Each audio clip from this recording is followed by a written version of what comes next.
Hello everyone, welcome, my name's Ali A, and this is what you guys have all been waiting for, early gameplay footage of the new Black Ops 2 Zombies map, Buried. Now I've got a full 10 minutes worth of gameplay within this single video.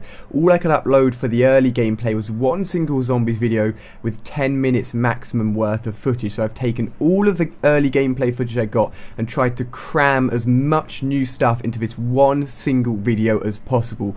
What you guys can do is check the description of this video and there'll be timestamps letting you know what new stuff appears at what time within the video. The first part of the video is going to be mainly showing off the route I take and just the new map itself, and then after that I start to introduce and show off some of the new stuff that I found within this Zombies map, but everything will be linked in the description. So first of all, there is also a grief and a turned mode for the Buried map, but I'm going to be playing the full proper version of the map here.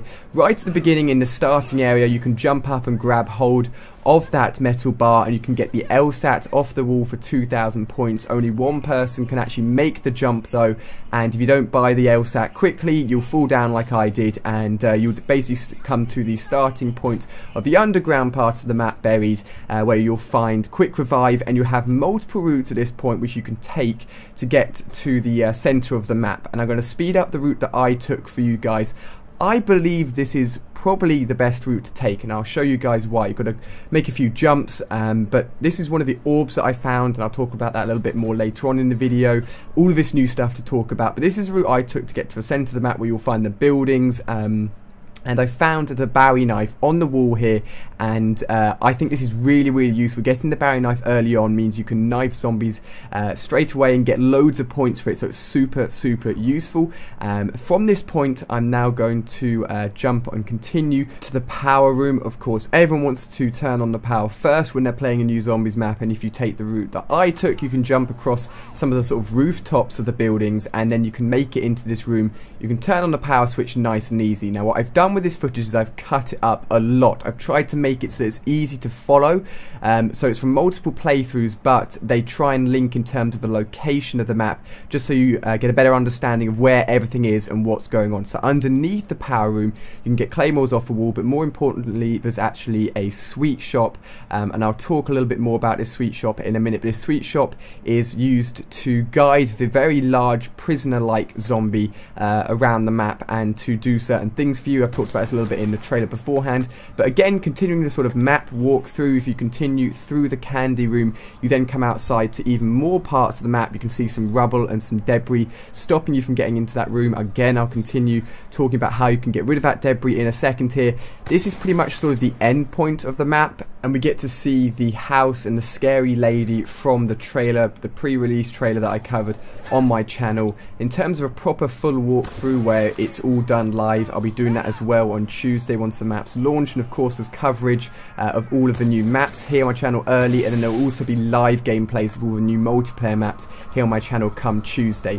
So this just here to the left is the building with the scary old lady in it, and we're going to have a look at her through the window here, and then this sort of brings us to the end of the sort of overall map guide walkthrough, and then I'm going to start showing you guys some of the really awesome new stuff that's on this map. There's a load and load of items to pick up and to take around the map. There's a lot of buildable places as well, but now we're back towards the center just near the power room. As you can see, we're now looking back over to the house we've just come from, and there is a mystery box on the bottom here, and you can also head up the stairs to another room, and heading up the stairs to the other room will also lead to another mystery box. But more importantly, just underneath the room here is where the very large controllable in a way zombie is, and he's important because he's going to allow you to get around the map. And you see that big debris there, that big pile of debris can only be destroyed by him. We are now jumping to the room above where the zombie is. We're now going to go back down and actually free him. So if you go up the stairs next to the mystery box that I just showed, you will then fall down here, and to get him out of there you need to grab the key that's on the wall just in front of him, and then you can open it up. Now once you open him up once, he'll come out, he'll move around the map, he'll then come back and the cage will relock itself. If you want to get him out again, you've got to go and find the key, and the key will be randomly placed around the map on that little hanging device, which is where we've just got it from. Now once you take him out from here, He'll be a little bit scared. He's a little bit more of a timid zombie, but you can give him booze, and there'll be booze or alcohol here within this starting room. Once you give it to him, that will allow him to smash the debris piles or the rubble piles, which won't otherwise be movable in any other way. So he smashes through that debris pile. If you then want him to smash through another debris pile, which is blocking Juggernog, for example, blocking some of the other rooms, you've got to go and find another booze pot or booze container elsewhere on the map. So there's lots of searching, lots of items you've got to be moving around all the time. Now we're jumping back to the candy store. I said this candy store is important because if you get candy, you can also feed it to the very large zombie, and this won't make him destroy anything, it will make him hurt the zombies. So you can buy the candy from that little location there for 1,000, and it's also sometimes located in the room for free, just on the floor, but you'll of course want to be using this candy a few times to help you out, and then once you feed it to the very large zombie, he'll go into sort of like a mini rampage and start hurting the other zombies, but he won't destroy rubble in this mode. Again, that's only using the booze. So 2 ways to feed the very large zombie here. Now this is very exciting. This is the brand new zombie gun, which we haven't seen before in the trailers.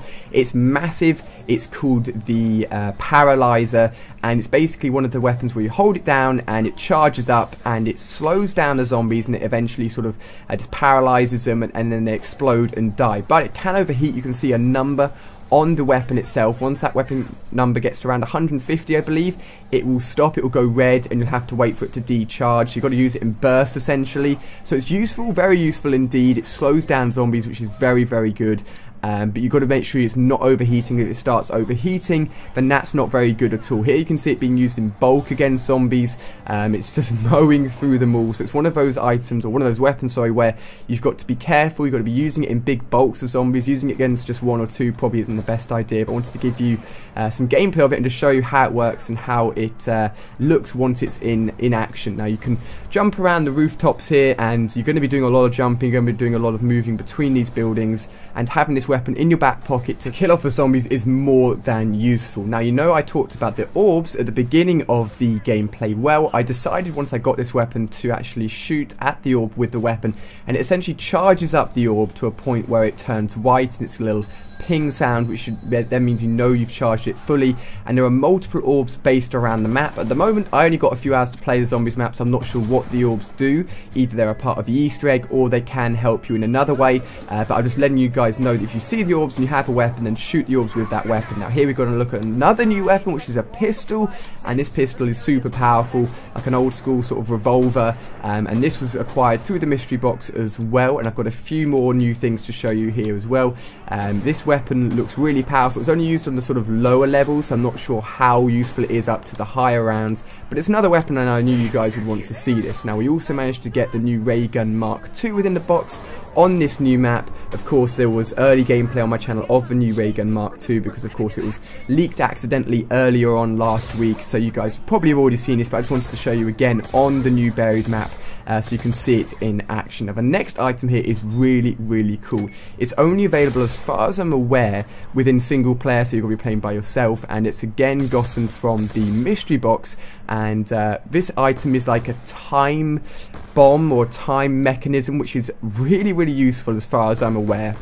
Again, we need a limited playthrough on this map and limited usage, so this is the only footage I have of this item in use. Now, once you pull it out, you can throw it on the floor, and essentially as soon as you throw it on the floor, you're like putting a checkpoint down on the map, and once you place that checkpoint down, you can then come back to that checkpoint at any time, or basically reverse time to come back to that point by using the item again. So that's basically placing a checkpoint. We stopped, we then pressed the trigger button, and we jump back in time to that point. Now, I'm not sure if there's a time limit on how long you can have that checkpoint on the floor, if the zombies come back even stronger once you go back in time. I'm not too sure.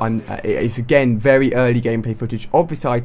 If I learn more about it, I'll do a separate video on Tuesday once we get more time to play through. Now the final thing I'm going to show you guys, which is very exciting, is a new mechanism. You will probably have seen those question marks on the wall throughout this gameplay. Now those question marks can actually be altered to any gun you want from this chalkboard list. If you get to the room as shown here, you find all of these weapons on the wall, and you can go to a question mark, taking this chalkboard drawing and place it on the question mark, and then that question mark will turn into that item. So for example, if you want to hold down the room with a certain weapon, you can then come to the question mark, hold down the item, and then that will become the gun, and you can then use it and buy it off the wall. So it's going to be really useful, definitely for different strategies and different parts of the map. If you find an item that works really well, you can then place it on the question mark and boom, you're set to go. And that's absolutely everything I have to show you guys early of this new zombies map. I think I've fitted in a load within this video, and hopefully you guys have enjoyed. If you have done so, give it a like, and be sure to check out all of my new and early gameplay footage of all the new multiplayer maps. And then tomorrow I'll have more extensive coverage of this zombies map, giving individual videos about certain things, and then of course live gameplay of all the other multiplayer maps again. So thank you so much for watching, guys. Hopefully you've enjoyed. Let me know what you think of this new zombies map in the comment section, and I'll see you guys on my next video.